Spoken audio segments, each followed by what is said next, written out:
Hi friends, ஈஸியான கீரை பொரியல் எப்படி செய்யுதுன்னு பார்க்கலாமா? அதுக்கு கீரையெல்லாம் நல்லா கழுவி பொடியாக அரிஞ்சு வச்சுக்கோங்க. இது வந்து முளைக்கீரை. இது என்ன இலை தெரியுமா? இது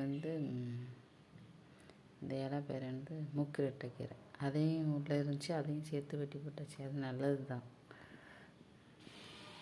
அப்புறம் ஒரு கடாயை வச்சுக்கோங்க. அதில் தேங்காய் எண்ணெய் விட்டுக்கோங்க.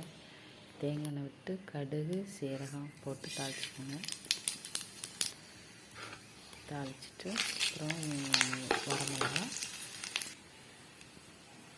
அப்புறம் பொடியாக நறுக்கி வச்ச வெங்காயத்தை சேர்த்துக்கோங்க. அது கூட கருவேப்பிலையும் சேர்த்துக்கோங்க.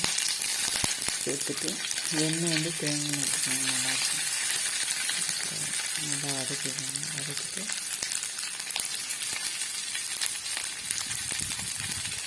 நல்லா வதக்குவாங்க. அப்புறம் பெருசாக நறுக்கி கீரையை சேர்த்துக்கோங்க.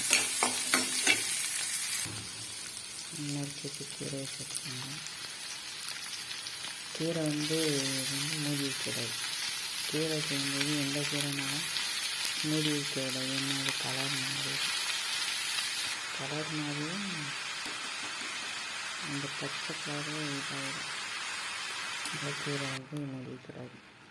அப்புறம் இடித்து வச்சு பூண்டு சேர்த்துக்கோங்க.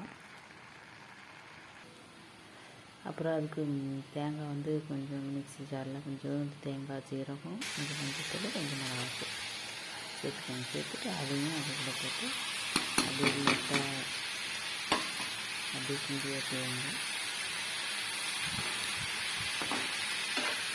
ஒரு நிமிஷம்